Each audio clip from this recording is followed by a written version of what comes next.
Días, soy la doctora Julieta Matanó, docente de la Cátedra de Oftalmología de esta facultad y además directora médica del Banco de Tejidos Oculares de Cucaibá. Agradezco al profesor Clemente Raimondi que me haya convocado para poder charlar con ustedes sobre las actividades que se realizan en un banco de tejidos oculares.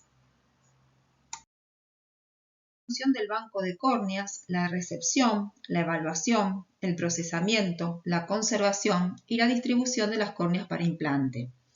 Además, la elaboración y el cumplimiento de normas y procedimientos que aseguren la más alta calidad de los tejidos que son entregados para los equipos para trasplante. Y también llevar registros y antecedentes de todos los tejidos procurados a través de un número de procesos de donación para poder garantizar la trazabilidad desde la donación hasta el trasplante. El banco se encuentra ubicado en lo que era el ex Hospital Naval, en la localidad de Ensenada. Es un banco que pertenece a Cucaibá. Cucaibá es el Centro Único de Ablación e Implante de la provincia de Buenos Aires, o sea, es la entidad que va a regular todo lo concerniente a la ablación y al implante de órganos y de tejidos en el territorio de la provincia de Buenos Aires. El banco consta en su estructura edilicia de un área administrativa, de un área de almacenamiento de tejido, otro área de evaluación y también de lavado y de esterilización del instrumental quirúrgico, un área de vestuario y un área de procesamiento donde se realiza el procesamiento del tejido. Además, tenemos recursos humanos como personal médico, oftalmólogos, personal administrativo y también tenemos servicios complementarios de bacteriología, de serología, de anatomía patológica y también un servicio de transporte. Es el área administrativa del banco, donde se realiza la recepción y el registro de los tejidos en libros foliados y además donde luego del procesamiento y donde cuando ya el tejido es apto para la distribución, se inicia la distribución y la posterior entrega del tejido a los equipos de trasplante. Estamos observando el área de evaluación del tejido, donde vemos la lámpara de hendidura, donde se hace la evaluación microscópica. Del lado derecho también hay una mesada amplia, donde primero hacemos la evaluación macroscópica del tejido recepcionado, que son los globos oculares que nos envían de los distintos hospitales. Y también estamos viendo ahí un estudio que realizamos, que es la microscopía especular, que la realizamos una vez que hicimos el procesamiento en el botón esclerocorneal, hacemos el conteo de las células endoteliales de la córnea, que son fundamentales, la densidad del endotelio, para saber la calidad del tejido y la viabilidad que va a tener ese tejido luego de ser trasplantado. Además se observa una ventana de vidrio donde ya se está viendo el área de procesamiento, el área limpia, que ahora les voy a mostrar otra foto. Observamos la puerta de entrada al vestuario, donde nosotros hacemos el registro de la entrada y el día, la hora y alguna observación que querramos anotar. Y además ya nos colocamos el equipo de ropa estéril que consta de una cofia, barbijo, camisolín, botas y guantes. Para poder ingresar al otro área, que es el área limpia, que es una sala donde se encuentra lo que vemos en la segunda foto, que es la cámara de seguridad biológica, que es un área limpia,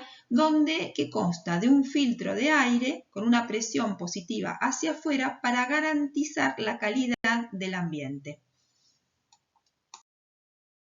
Observamos el área de almacenamiento, que es una gran heladera que está dividida en distintos sectores. Un sector donde se coloca los globos oculares que se recepcionan de los hospitales, otro sector donde se coloca ya el tejido procesado, otro sector inferior que es el que vemos ahí, donde hay globos oculares descartados, y del otro lado de la heladera se coloca el tejido que entra en distribución y luego el tejido ya preparado, que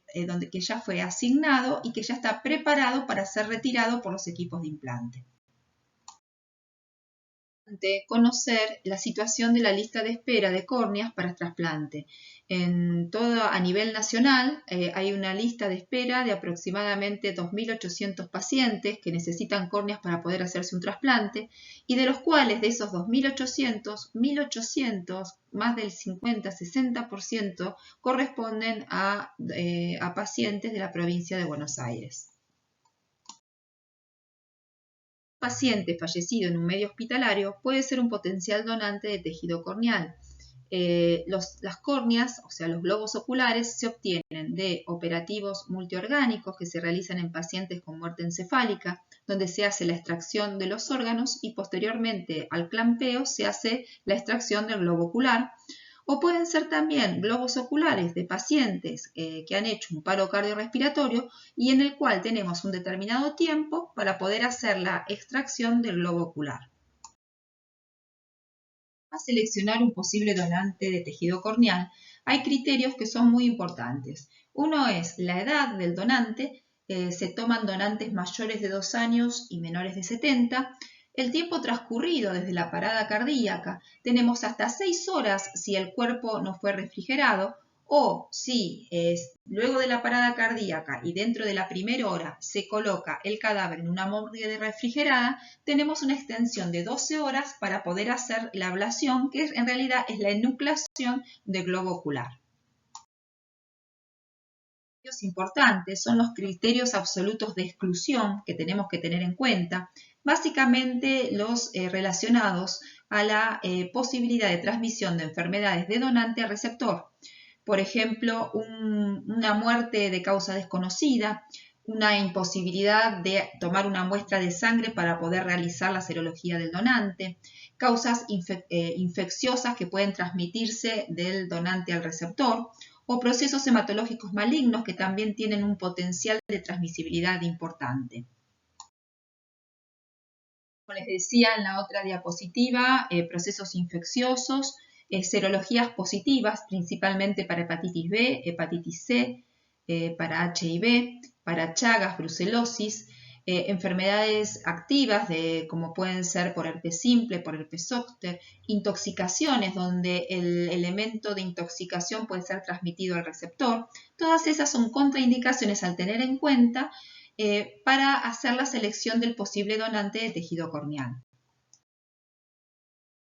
Además de los criterios médicos de exclusión para la donación, también cuando los ablacionistas se acercan y evalúan el tejido corneal, también pueden aparecer causas de exclusión, como se ve en esta diapositiva, el pterigion, que es tejido conjuntival que avanza hacia la córnea y que nos va a disminuir muchísimo el diámetro corneal útil, por lo cual no nos sirve tampoco para trasplante de córnea. Muy importante el mantenimiento del potencial donante, ya sea desde previamente a que el ablacionista vaya a hacer la evaluación del tejido o posteriormente hasta que se realice la ablación. En lo indicado es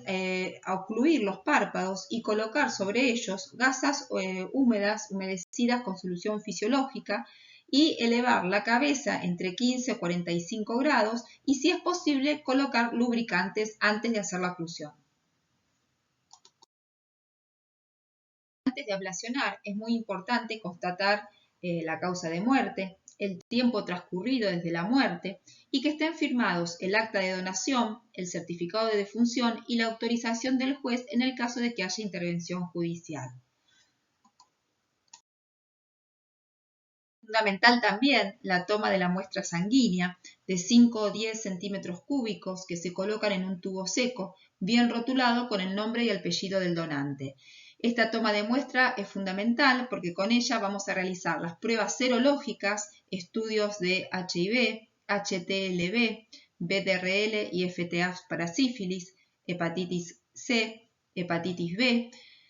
la prueba de Huddleston para brucelosis, las pruebas para descartar enfermedad de Chagas y citomegalovirus y toxoplasmosis. Pruebas importantes que necesitamos para evitar la transmisión de ciertas patologías del donante al receptor. Una vez cumplidos todo lo que habíamos hablado previamente, estamos en condiciones para poder hacer la enucleación del globo ocular. Para eso el ablacionista se viste con ropa estéril, se coloca guantes, arma un campo quirúrgico y realiza la técnica de enucleación y la separación del globo ocular del cadáver, como se ve en la figura. Es extraído el globo ocular, se lo rodea con gasas estériles y se lo coloca en un frasco de urocultivo. Se le irriga con solución fisiológica y se tapa el frasco. Este frasco se rotula con una etiqueta donde va a constar el proceso de donación, el número de proceso de donación, ese que había dicho que se ponía desde que se inicia el operativo y que es el mismo número que va a corresponder también al receptor que va a recibir el trasplante, el nombre y apellido del donante, el ojo extraído, la institución donde se produjo la ablación y la fecha. Luego se colocan los dos frascos rotulados dentro de una caja de telgopor con una solución refrigerante o hielo y se adhiere cada frasco a la esquina de las paredes de la caja. Se tapa la caja y se vuelve a rotular. En caso de no ser enviado inmediatamente al banco, se conserva en heladera a 4 grados sin tapar y luego se lo tapa cuando ya vienen a retirarlo para llevarlo hacia el banco. Esto que acabamos de explicar es la conformación de una cámara húmeda. Esto conserva al ojo refrigerado y en buenas condiciones entre 36 a 48 horas. También el ablacionista debe completar el protocolo quirúrgico de ablación, que es un protocolo que nosotros llamamos OP5, donde dice el establecimiento donde se realizó la ablación, en qué servicio del establecimiento fue realizada, la edad del donante, el ojo ablacionado, la causa de muerte, la hora en que se realizó la ablación, antecedentes que pueda tener este donante y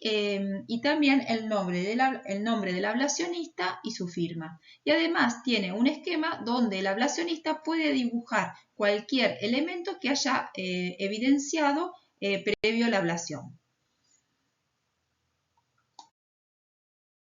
En el banco se reciben los globos oculares con la documentación completa, que es el OP5, un resumen de la historia clínica del donante y la serología. Y con estos elementos ya nosotros ingresamos el tejido al banco y lo registramos en los libros foliados que tenemos y empezamos a realizar la evaluación.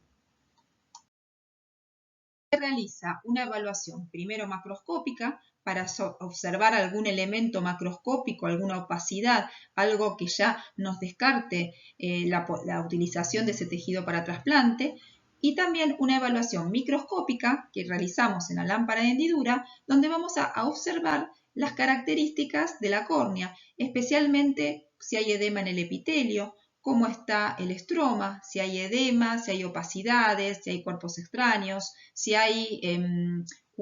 pliegues a nivel del endotelio, todos estos elementos que nos pueden contraindicar para realizar el procesamiento. Observamos ejemplos donde uno descarta en forma macroscópica el tejido para trasplante. En una de las figuras donde se observa un absceso lineal, que eso ya es una contraindicación, y la otra donde presenta una evidente opacidad que ya nos está descartando la utilización de este tejido. Acá observamos cómo se mira el globo ocular en la lámpara de hendidura dentro de su cámara húmeda, donde en esta etapa vamos a analizar lo que hablábamos previamente, que son cómo están cada una de las capas de la córnea y las características en cuanto al edema, a la transparencia, a la cantidad de pliegues, a la presencia de córnea gutata, todas causas que pueden contraindicar la utilización de este tejido como viable para trasplante. Una vez que realizamos la evaluación macroscópica y la evaluación microscópica y ya consideramos que ese tejido puede ser apto para trasplante, empezamos lo que es el procesamiento. Pero previamente a eso hacemos un hisopado, tomamos una muestra bacteriológica, un hisopado del limbo esclerocorneal para aislar gérmenes que puede portar el donante, flora que puede ser hospitalaria, que esté portando el globo ocular del donante y descartar entonces gérmenes multiresistentes o bacterias gram negativas que no son comúnmente de la flora normal de la superficie corneal y que pueden venir con el donante por el medio hospitalario en donde estuvo. Entonces se toma la muestra y se envía al servicio de bacteriología para poder hacer el cultivo y en el caso de ser un cultivo positivo, hacer la tipificación y el antibiograma. Preparamos en un portaelemento todo el instrumental que vamos a necesitar para poder hacer el procesamiento del globo ocular. Entramos al área del vestuario, ahí nos vestimos con el equipo de ropa estéril, como habíamos dicho antes, con la cofia, el barbijo, el camisolín y las botas, y luego ingresamos al área limpia, donde se encuentra la cámara de seguridad biológica, y dentro de esta cámara de seguridad biológica es donde realizamos el procesamiento, que consiste básicamente en la separación en el globo ocular de un botón esclerocorneal, o sea, la córnea extraído con un reborde de 5 milímetros de esclera, y ese botón esclerocorneal lo vamos a colocar en un medio de conservación que es, en este caso, lo que vamos a ver en las fotos, es el Optisol. Foto es para que puedan ver bien cómo se va cortando, cómo se marca el reborde de 5 milímetros de esclera y se va profundizando y cortando para poder hacer la extracción de ese botón que vamos a colocar en el medio de conservación. En la imagen ya estamos viendo cómo se trabaja dentro de la cámara de seguridad biológica, cómo se hace el marcado y la preparación del botón, y ya vemos en la tercera imagen cómo se coloca ese botón córneo-escleral dentro del frasco que va a ser el medio de conservación, que lo va a conservar aproximadamente, tiene un límite de 10 a 14 días.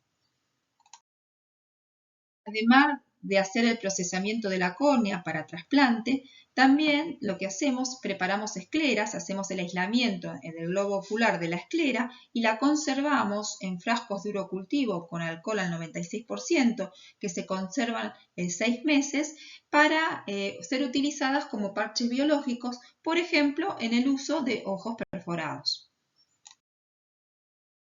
Podemos decir que los medios de conservación de tejidos pueden ser tejidos de córneas, las cámaras húmedas, que es el medio de conservación desde que se ablaciona hasta que se recibe en el banco de tejidos oculares, que es aproximadamente el tiempo de la conservación es de 24 a 36 horas, y después ya los medios de conservación específicos donde se coloca el botón esclerocorneal, en este caso el Optisol GS, donde el tiempo de conservación es de 14 días. A su vez, las escleras también vienen de los hospitales en cámaras húmedas y ya después las conservamos en alcohol de 70 al 96% durante 6 meses.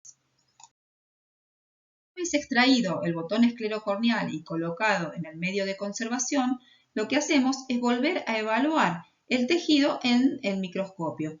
en la lámpara de hendidura. Vamos a hacer una evaluación de la superficie anterior del epitelio y después vamos a hacer una observación en forma directa del endotelio para poder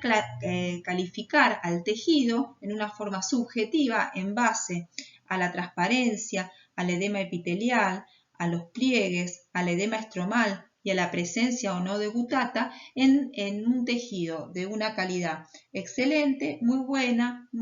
regular o mala. Esta es la evaluación subjetiva y luego vamos a hacer lo que es la evaluación objetiva.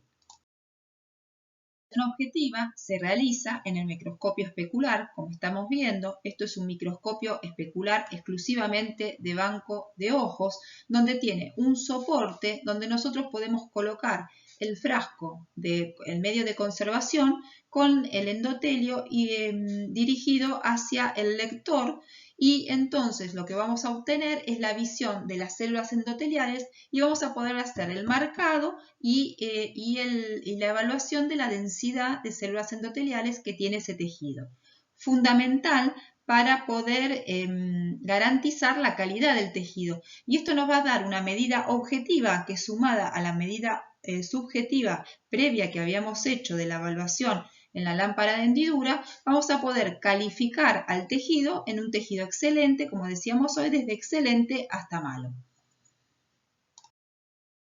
Una vez hechas todas las evaluaciones, vamos a colocar el tejido en su medio de conservación en una caja de telgopor que vamos a volver a rotular con la córnea, si es derecha o izquierda, el proceso de donación, la edad del donante, la fecha en que se realizó la ablación, la fecha en que se realizó el procesamiento y la fecha de vencimiento del tejido. Y además le vamos a agregar otros números que van a garantizar la trazabilidad también del tejido. Eso lo vamos a colocar, sin la tapa obviamente, en una heladera para esperar los resultados de los estudios serológicos, de los estudios bacteriológicos y las posteriores evaluaciones que vamos a hacer nosotros en la lámpara de hendidura del tejido para decidir el momento en que el tejido ya está apto para entrar en la distribución para ser asignado a algún receptor y poder ser entregado a los equipos de trasplante.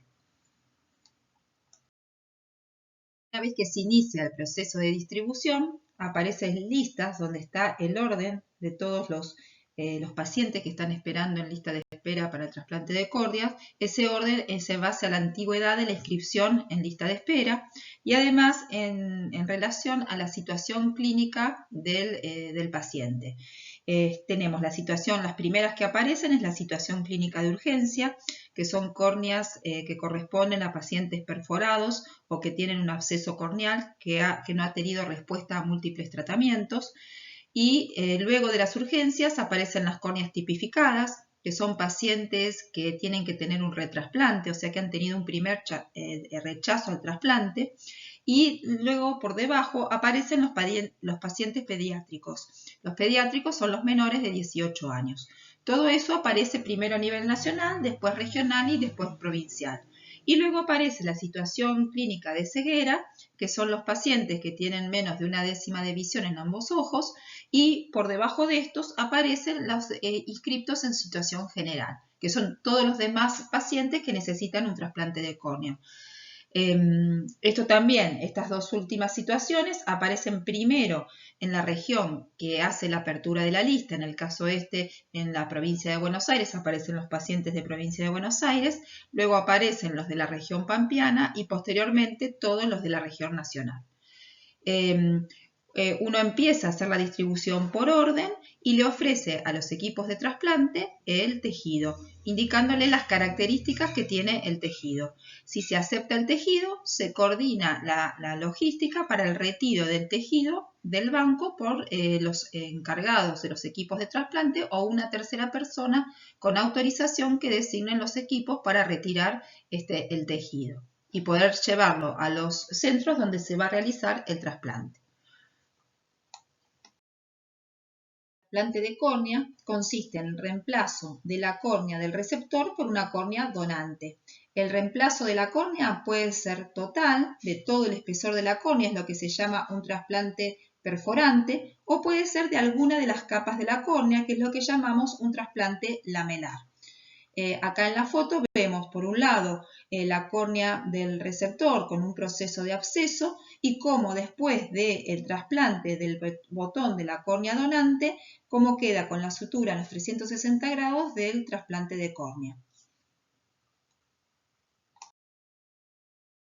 Gracias a todos y espero que la charla les haya servido para poder informarse sobre las actividades que realiza un banco de córneas.